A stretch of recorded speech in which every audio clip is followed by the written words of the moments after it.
Marker. हाँ जी।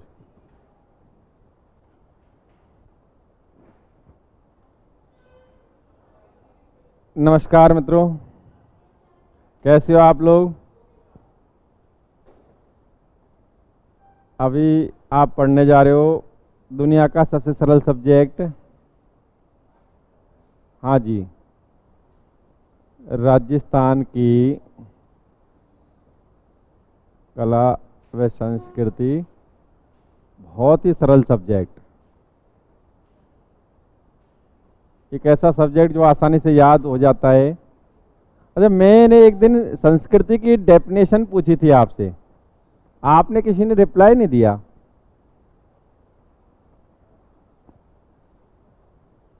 संस्कृति की डेफिनेशन। नमस्ते जी, काजल जी, नीतू जी, दीपक जी। वे सिद्धांत या व्यवहार जो समाज में हमें एक निश्चित जीवन व्यतीत करने की प्रेरणा प्रदान करते हैं, वही हमारी संस्कृति कहलाती है। ठीक, अर्थात हमारे पूर्वजों द्वारा जो नियम निर्धारित कर दिए गए हैं और उनको हम वहन करते हैं, वही क्या है, हमारी संस्कृति। ठीक भाई, जो सिद्धांत बना दिए गए हैं उन्हीं के अकॉर्डिंग हम जीवन व्यतीत करते हैं, तो वो क्या है, हमारी संस्कृति। अब भाई बताया, हमारे जैसे कि पूर्वजों ने भाई माँ बाप के पैर छूने चाहिए, बड़ों का आदर करना चाहिए, तो इसी के अकॉर्डिंग यदि हम करते हैं तो क्या है, हमारी संस्कृति। निर्धारित कर दिया, हिंदू धर्म के अनुयायी ये त्यौहार मनाएंगे, मुस्लिम धर्म के अनुयायी ये त्यौहार मनाएंगे, उन्हीं के अकॉर्डिंग त्यौहार मनाते हैं, तो वो क्या है, हमारी संस्कृति। ठीक भाई, तो ये सिद्धांत या व्यवहार जो हमें एक निश्चित जीवन व्यतीत करने की प्रेरणा प्रदान करते हैं, वो क्या है, हमारी संस्कृति। कोई बात नहीं, अभी आप इस कला व संस्कृति के तहत एक बहुत ही रोचक टॉपिक पढ़ रहे थे विगत क्लासों में। अभी कुछ दिन मैं नहीं आ पाया। टॉपिक था राजस्थान के प्रमुख लोक देवता। बहुत ही रोचक टॉपिक, एक ऐसा टॉपिक जिसमें आप पहले से ही विशेष नॉलेज रखते हो, सभी को नॉलेज है इसमें, और कहीं ना कहीं जो पढ़ाया है उसकी तो आपको पूरी जानकारी होगी। विगत समय में मैंने कई लोक देवताओं से आपको अवगत कराया, चूंकि आप जानते थे, मैंने तो रिवीजन कराया है। जैसे कि आपको हिस्ट्री के फर्स्ट मैंने पढ़ाया था गोगा जी, नेक्स्ट पढ़ाया मैंने आपको पाबू जी, उसके बाद रामदेव जी, उसके बाद तेजा जी, देव नारायण जी, हड़बू जी, मीहा जी, और कौन, मल्लीनाथ जी,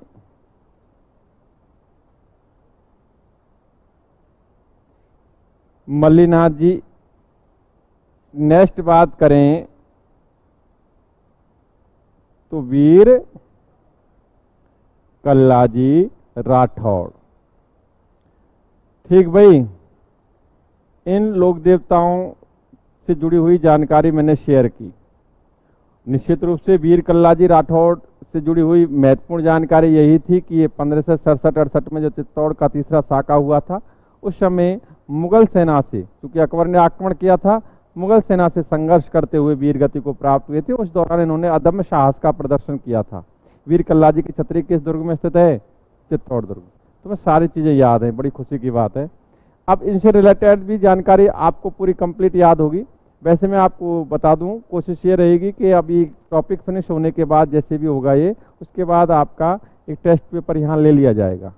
ठीक, हाँ जी, मैं कहूँगा इनसे और निश्चित रूप से बना के मैं, हाँ, लेकिन अभी फिलहाल हम इनको पढ़ लेते हैं। इसके बाद कुछ और लोक देवता और हैं जिनसे हम जानकारी दे रहे हैं, ध्यान से सुनना आप। इसमें एक आते हैं तल्लीनाथ जी,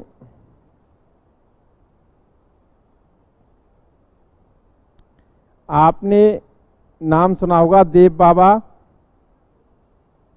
अच्छा, मैं एक क्वेश्चन पूछता हूं, दुनिया का सबसे सरल क्वेश्चन मैं आपसे पूछ रहा हूं। किस राजवंश के लोग नीम की लकड़ी का प्रयोग नहीं करते हैं?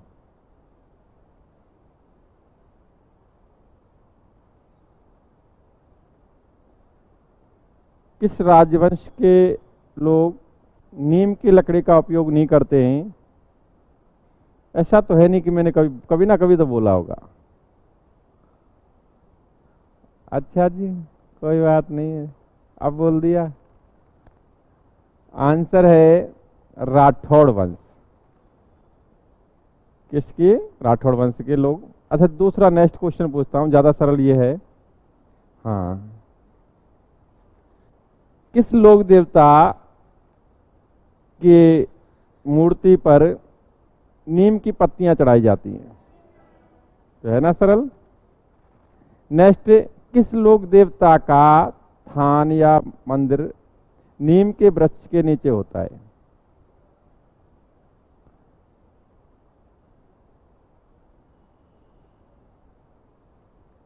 मैं पहले से कह रहा था इसके आइडिया बहुत सटीक जाते हैं।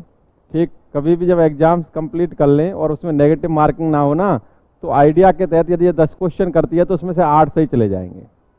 बहुत मेहनती, ध्यान से सुने, शर्माए मत। नेक्स्ट, तल्लीनाथ जी, देव बाबा। एक आपने नाम सुना होगा, डूंगर जी जवाहर जी। जवाहर जी, वीर बिग्गा जी, बिग्गा जी, वीर फत्ता जी,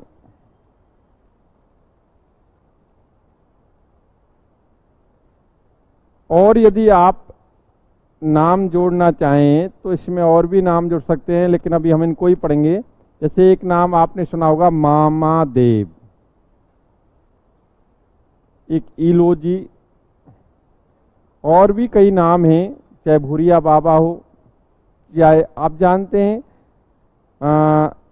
भूमिया बाबा, नाम सुना होगा, जिसका मंदिर लगभग हर गांव में होता है, भूमिया बाबा का। ठीक है, उसके संदर्भ में भी और भी कई लोग देता, आप नाम लेंगे उनको भी यहाँ अध्ययन कराएंगे। अभी ध्यान से सुने, इनको पढ़ लेते हैं जी। हाँ जी, ध्यान से सुने। तल्लीनाथ जी,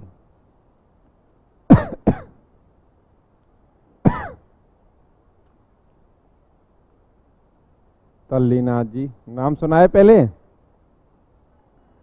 अच्छा, तल्लीनाथ जी का देखो सामान्य सा डाटा, चूंकि आप देखें ये जो लोक देवता हैं, इनसे जुड़ी हुई जो भी जानकारी है, जो महत्वपूर्ण रूप से जानकारी है, उसी को मैं शेयर कर रहा हूं, और जो एग्जाम की दृष्टि से महत्वपूर्ण है उसी से चर्चा की जा रही है। तल्लीनाथ जी, जिनका जन्म हुआ शेरगढ़ ठिकाना, जो कि तत्कालीन समय में शेरगढ़ ठिकाना आता था जोधपुर रियासत के अंतर्गत। किस रियासत के अंतर्गत आता था? जोधपुर रियासत। इनके पिता का नाम बीरमदेव, बीरमदेव राठौड़। ठीक, एक्चुअली ये राठौड़ वंश से थे, मैं आप चाहें तो ये बीरमदेव राठौड़ यहां लिख सकता हूं। नेक्स्ट बात करें तो इनका बचपन का नाम या वास्तविक नाम जो था, बचपन का नाम इनका था तल्लीनाथ जी का, वो था गांगदेव राठौड़। गांगदेव राठौड़। इनके गुरु का नाम था जालंधर नाथ, जालंधर नाथ। चलो, एक अभी मुझे क्वेश्चन ध्यान आया, जालंधर नाथ जब मैं यहां लिख रहा हूं तो तभी आया। मैं आपको अध्यापन करा चुका हूं इस संदर्भ में। मैंने आपको विगत क्लासों में एक राठौड़ वंश, जोधपुर के राठौड़ पढ़ाए थे। आपने जो एंशियंट पुराना बैच था, उस बैच में मैंने एक शासक पढ़ाया था मानसिंह, राठौड़ों में, भीम सिंह का भैया। ठीक भाई, वही मानसिंह जिसने गंगोली का युद्ध किया, बहुत अच्छी नॉलेज। मानसिंह के शासक बनने की भविष्यवाणी किसने की थी?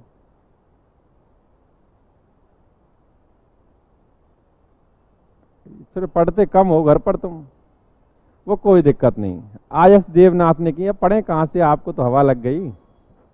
हाँ, आयस देवनाथ ने, और आयस देवनाथ को बाद में गुरु भी बनाया था। एक्चुअली क्वेश्चन ये है कि नाथ संप्रदाय, जो कि आप संत व संप्रदाय पढ़ोगे उस समय इसका उल्लेख भी किया जाएगा, नाथ संप्रदाय की मुख्य पीठ कहाँ स्थित है? कहाँ है?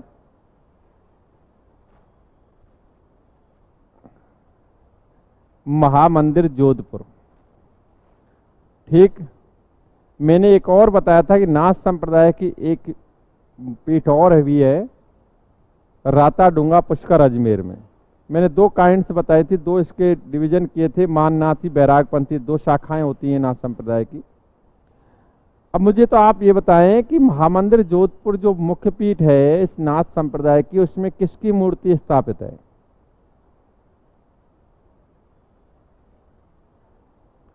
यही तो क्वेश्चन था और यही आंसर था। तुम भी आराम से कर सकते हो, ठीक है, तुम्हारी भी चल जाती है। जालंधर नाथ की, बस यही पूछ रहा था। तो वो चीजें, मेरा मानना यह है कि जब आप पढ़ते हो कोई भी शब्द या कोई बाकी यहाँ आता है और उससे रिलेटेड कोई चीज जुड़ी हुई है तो वो भी क्लिक करनी चाहिए, तब पढ़ना सार्थक।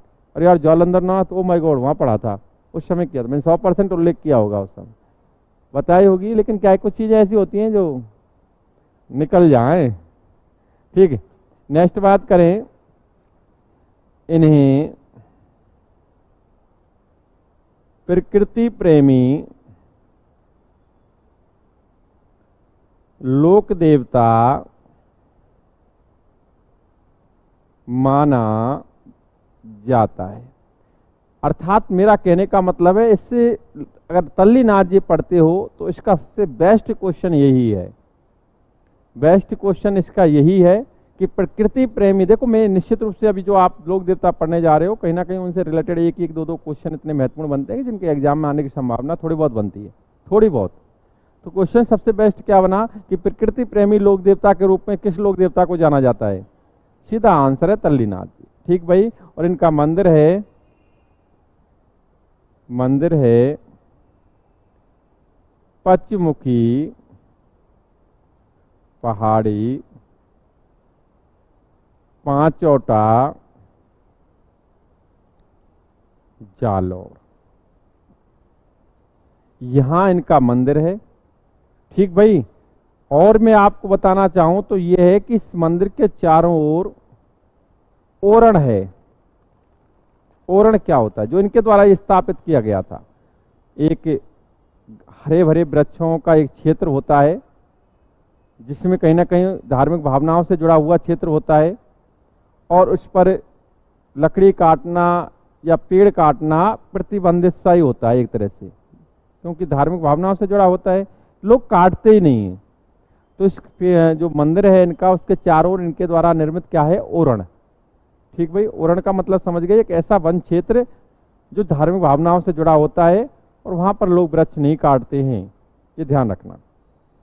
नेक्स्ट बात करें तो हमने एक नाम लिया अभी, देव बाबा। और देव बाबा के संदर्भ में तो शायद सभी जानकारी रखते होंगे, सबको पता होगा। देव बाबा जिनके यदि हम देखें अन्य नाम, तो देव बाबा को और भी नामों से जाना जाता है। इन्हें कहा जाता है ग्वालों का पालनहार, इन्हें कहा जाता है पशुओं का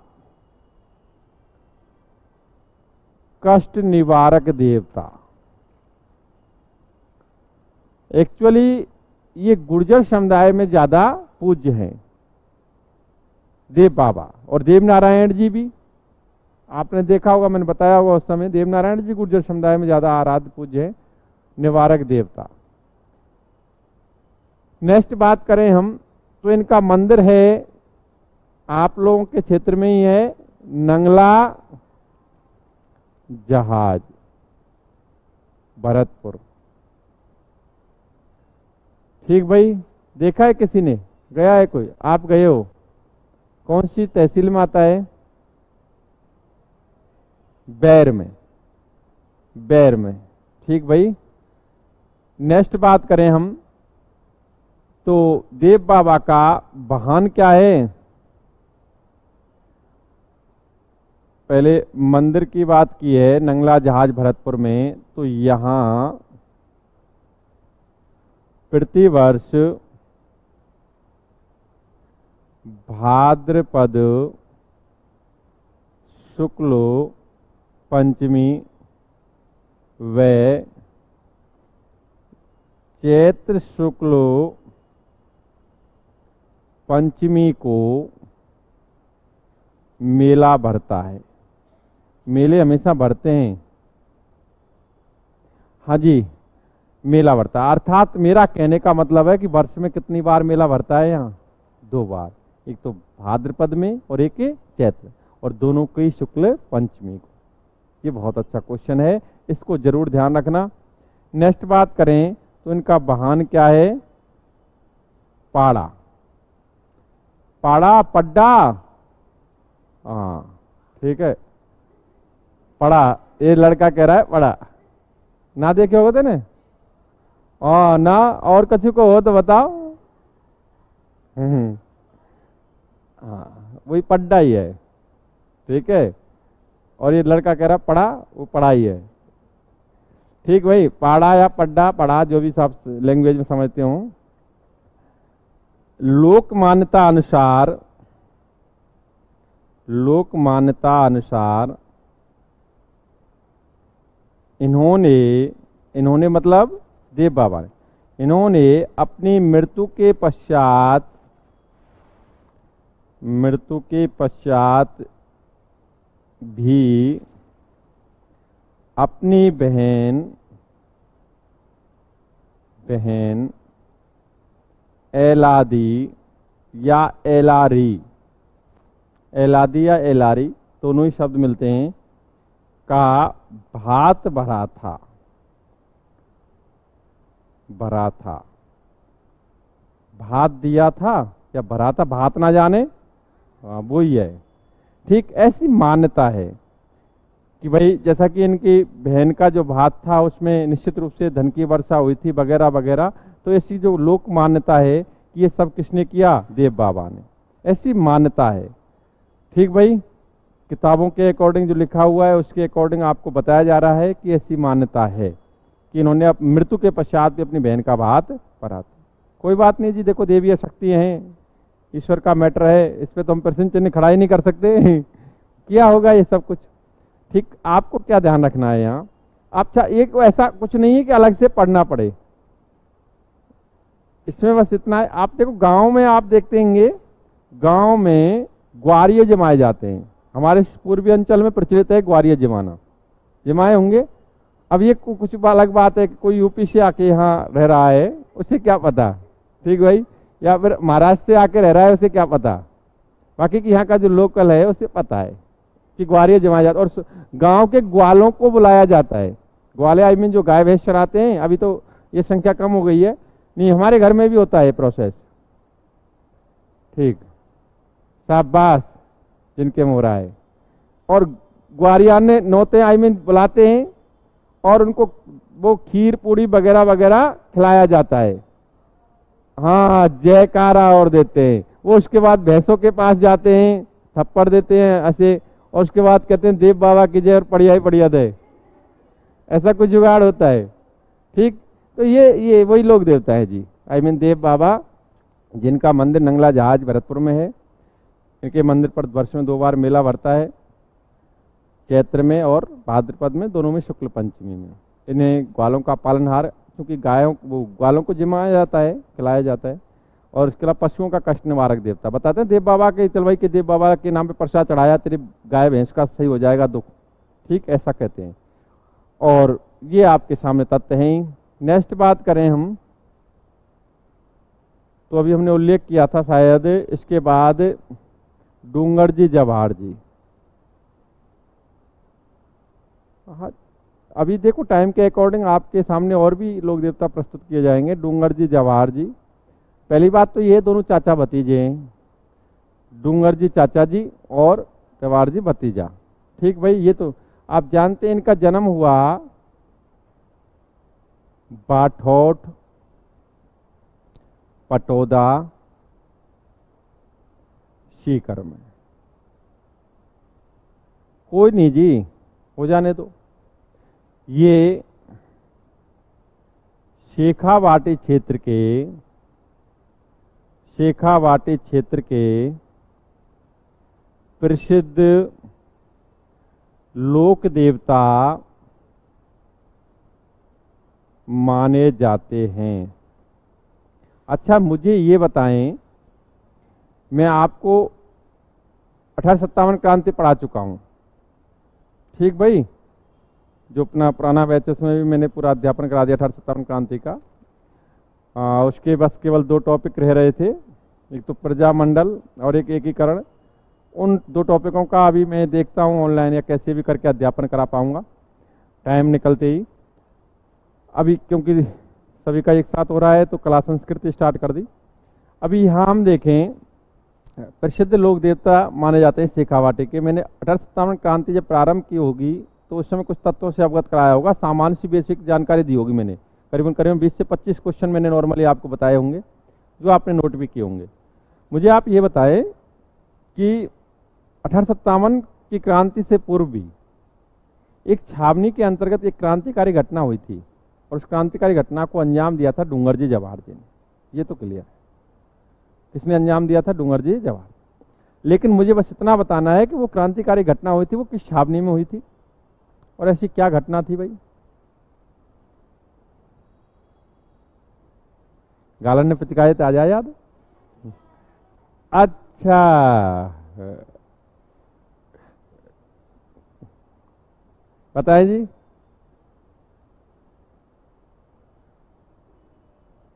हाँ ये तो सब पता है, मैंने बताया होगा, उल्लेख किया होगा, कोई दिक्कत नहीं जी, बस बता दूं मैं। इन बंदों ने, आई मीन डूंगरजी जवाहर जी ने नसीराबाद छावनी में हथियारों की लूट की थी, और वो की थी 1847 में। तो ये क्वेश्चन बड़ा अच्छा है, ध्यान रखना है कि डूंगरजी जवाहर जी ने 1847 में नसीराबाद छावनी में हथियारों की लूट करके एक क्रांतिकारी घटना को अंजाम दिया था। एक्चुअली ये क्या है कि हथियारों के दम पर अमीरों को लूटते थे और अमीरों का पैसा गरीबों में बांट देते थे, ठीक भाई। बाकी की इनको किस राजा ने संरक्षण दिया वगैरह वगैरह सारी चर्चा होती है, लेकिन एक्चुअली जो क्वेश्चंस निकल के आते हैं वो यही है कि भाई ये अमीरों को लूट कर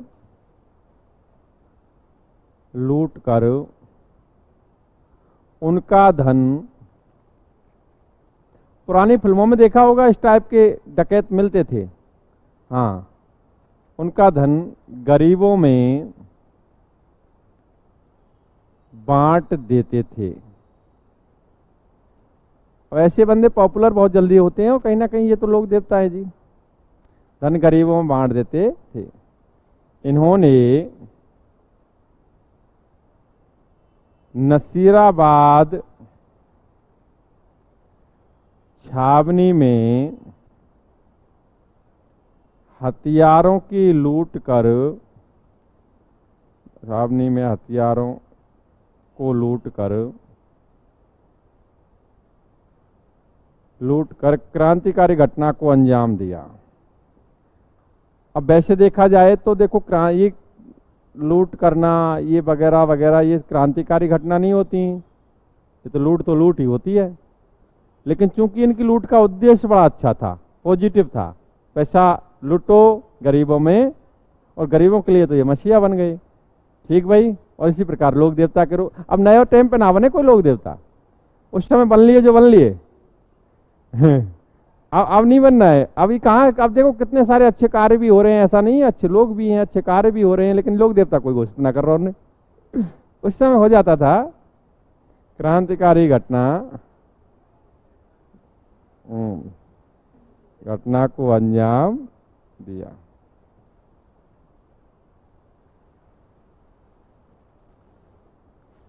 ठीक भाई, नेक्स्ट बात करें वीर बिग्गाजी, नाम सुना होगा इनका, तो वीर बिग्गाजी का नाम सुना नहीं? सुना है कई लोगों ने, बाकी हाँ। इनका जन्म देखें, जन्म हुआ रीडी गांव, बीकानेर। कोई दिक्कत नहीं है जी, जन्म हो जाने दो। पिता का नाम महन, राव महन जाट, राव महन जाट।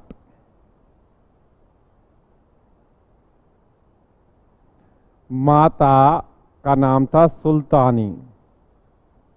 अब ये कॉम्बिनेशन तो मुझे भी समझ में नहीं आ रहा है, लेकिन अब जो हम पढ़ते हैं जी, एक तो सबसे बड़ी बात मैं स्पष्ट कर दूं कि मैं भी आपकी तरह ही हूं, चाहे 10-15 वर्ष से अध्यापन करा रहा हूं, वो बात अलग है। दूसरी बात, मैं अंतर्यामी नहीं हूं। कोई मास्टर कहे कि आके कि भाई अंतर्यामी है अपनी, आओ माय गॉड, ऐसा कुछ नहीं है। मैं भी किताबों से अध्यापन, मैं आपको पहले ही कहता रहा हूं शुरू से कि सबसे बड़ा गुरु कौन है, किताबें हैं। कहीं ना कहीं इतना जरूर है कि आपको अच्छी किताबें पढ़ने से नहीं थोड़ी ऑथेंटिक नॉलेज मिलती है, बाकी किताबें तो बहुत है, 10 रुपये में मिलती है, जिसमें 25 जानकारी गलत होती है एक पेज पर, ठीक है, तो वो बात अलग है। लेकिन गवर्नमेंट किताबें कहीं ना कहीं एक अच्छा मार्गदर्शन देती है, उनसे जानकारी कुछ गलतियां तो उनमें भी हैं, लेकिन कुछ ना कुछ सटीक जानकारी मिलती है, क्योंकि अच्छे टीचर्स, गवर्नमेंट जो प्रोफेसर्स वगैरह होते हैं उनका लेखन करते हैं, तो कहीं ना कहीं उन्हीं किताबों के माध्यम से जानकारी आपसे शेयर की जा रही है, क्योंकि मेरे टाइम तो है ही नहीं, पुरानी जानकारी है, तो मैं तो बस केवल शेयर कर रहा हूं। जाखड़ समाज, जानते हो जाखड़, सुना होगा। जाखड़ समाज इन्हें अपना आराध्य देव मानता है। ठीक, अभी आपके लिए तो क्वेश्चन ही यही बना, और कुछ नहीं है जी, कि जाखड़ समाज के आराध्य देव कौन से लोक देवता माने जाते हैं, या फिर आप देखें वीर विज्ञा जी को कौन सा समाज अपना आराध्य देव मानता है, बस खत्म। जाखड़ होता है जी, जाखड़ शायद मेरे साथ ओबीसी में आते हैं, ठीक है, कोई दिक्कत नहीं है। हाँ, धाकड़ भी ओबीसी में आते हैं, शांति, टेंशन मत करो।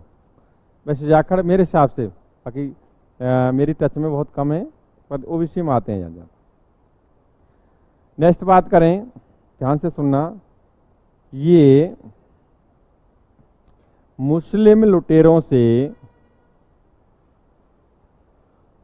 से गायों की रक्षा करते हुए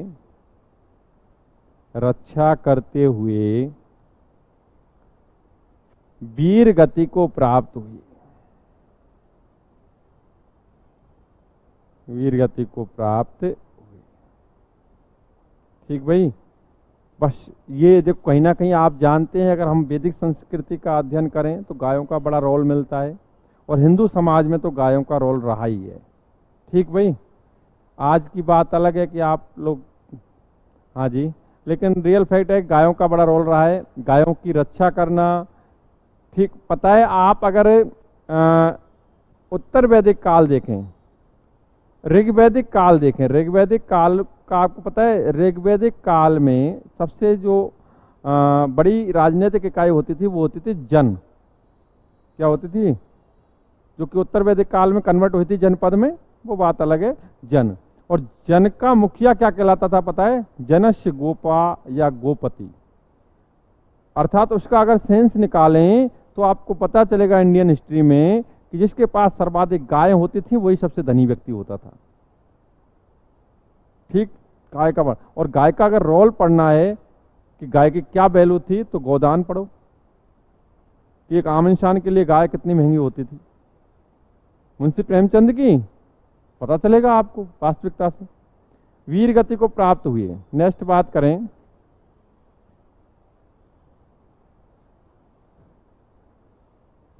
वीर फत्ता जी। वीर फत्ता जी का जन्म हुआ, वीर फत्ता जी का जन्म हुआ था साथू गांव, साथू गांव जालौर।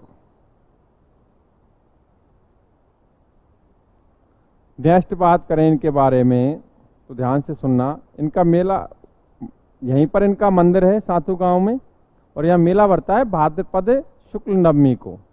कब मेला भरता है? भाद्रपद शुक्ल नवमी को। ये मुस्लिम लुटेरों से गांव की रक्षा करते हुए, हाँ जी, वीर गति को प्राप्त हुए। मेला इनका लगता है यहीं पर भाद्रपद शुक्ल नवमी। ठीक भाई, नेक्स्ट बात करते हैं हम, चाहे वो हाँ यहीं यहीं पर लगता है। ठीक है, अभी नेक्स्ट लोक देवताओं का हम आपको चर्चा करेंगे, चाहे मामादेव हों। मामादेव के बारे में तो सभी जानते होंगे, नहीं जानते? नहीं जानते हैं, सभी लोग जानते हैं। और चाहे इलोजी हो, चाहे और भी लोग देवता हों, लेकिन पहले, उससे पहले ये नोट करना पड़ेगा। ठीक भाई, तो हम इसको नोट कर लेते हैं, उसके बाद लगातार हम देखेंगे। बस लो आप इसको नोट करें, फिर हम आगे बात करते हैं। हमारे ऑनलाइन स्टूडेंट,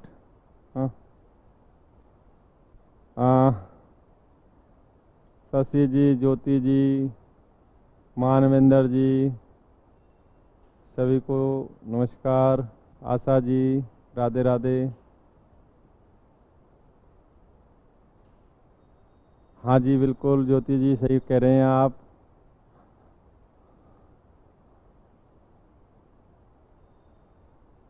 ठीक भाई, करो, बंद कर दो।